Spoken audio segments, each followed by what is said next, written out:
जब श्रावण आता है 1 महीने का, तभी भगवान शंकर को याद करते हैं। अब की बार तो 59 डेज का था, क्यों था? नहीं था। तो हमने वो जोरदार याद किया होगा हम लोगों ने शंकर जी को।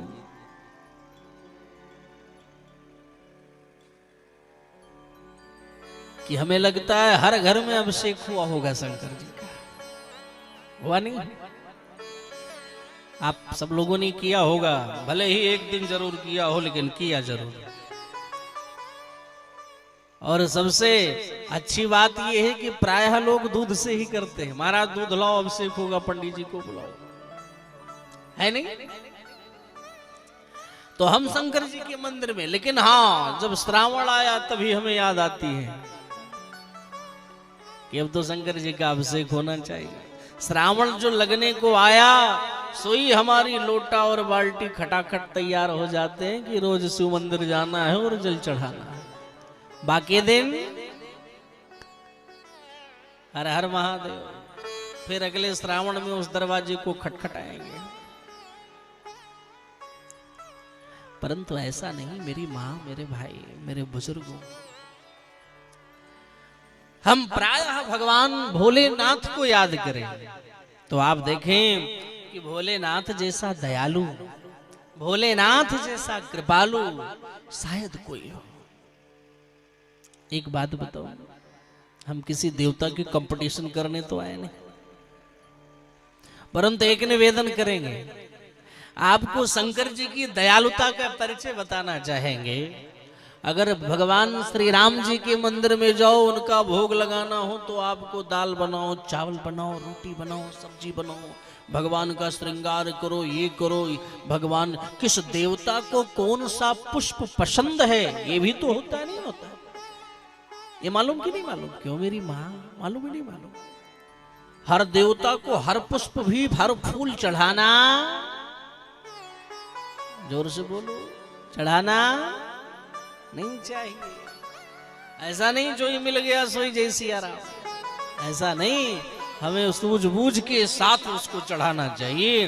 तो उसके लिए हमें ज्ञान अर्जन करना पड़ेगा, हमें पढ़ना पड़ेगा, अथवा किसी सत्संग की सरिता में हमें खूब नहाना पड़ेगा। यानी सत्संग में बैठ करके कुछ सुनना पड़ेगा, गाना पड़ेगा, बजाना पड़ेगा, तब ना आएगा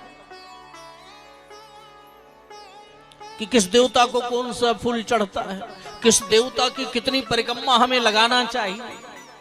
अब हम मंदिर में घुस गए, अब परिक्रमा लगाने लगे, सोई लगाते चले गए, 4 घंटे परिक्रमा ही घूम रहे हैं।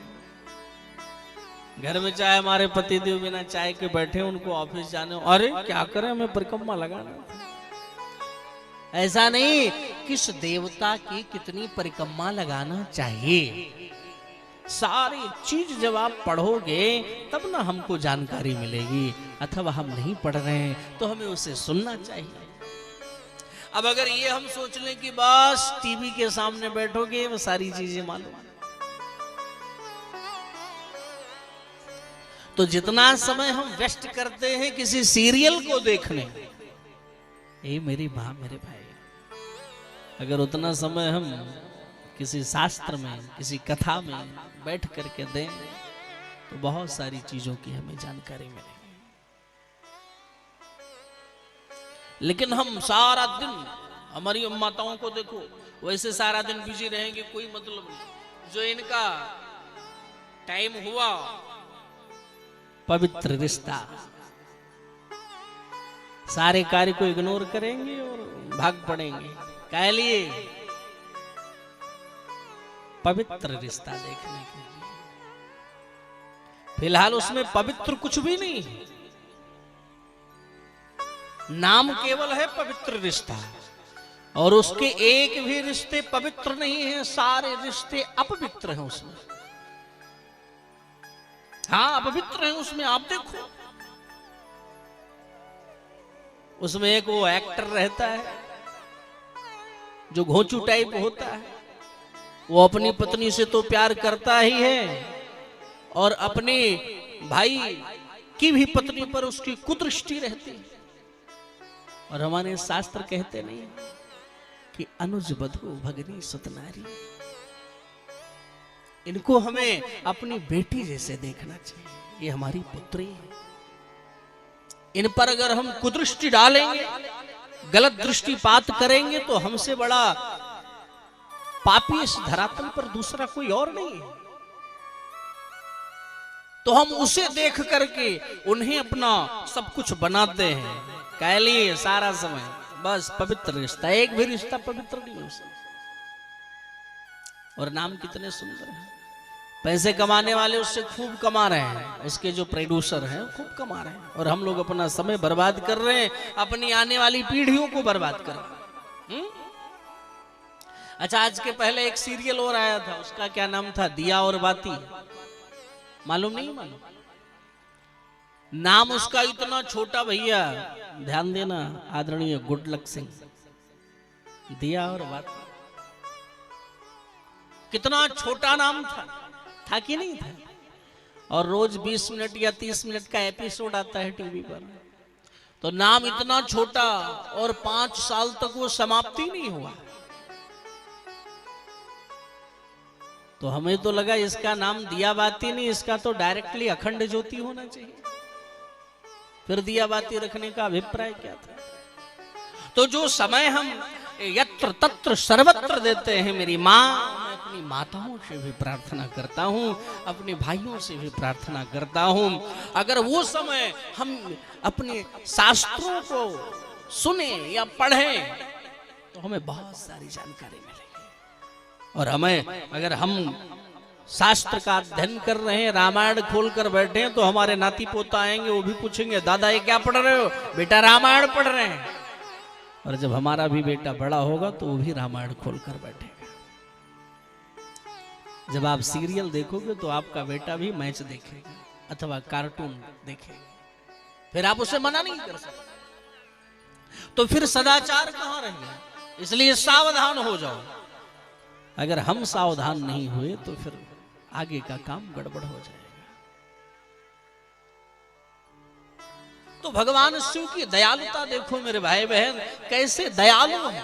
अगर हमें राम जी की पूजा करना हो तो ये बनाओ वो बनाओ, तब जाकर भोग लगाओ, तब राम जी स्वीकार करेंगे, हाँ या ना? लेकिन शंकर जी कितने दयालु।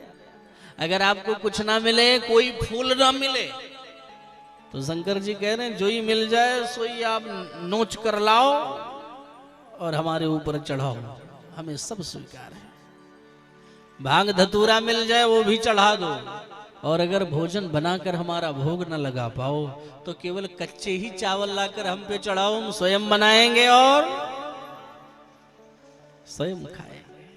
ऐसे दयालु और कृपालु हमारे भोलेनाथ। केवल एक बिल्व पत्र अर्पण कर दो भोलेनाथ को, 3 पत्ती वाला जो बिल्व पत्र होता है अर्पण करो। और भोलेनाथ को अर्पण करते ही संतों ने निवेदन किया कि त्रिदेलम त्रिदलम त्रिगुणाकार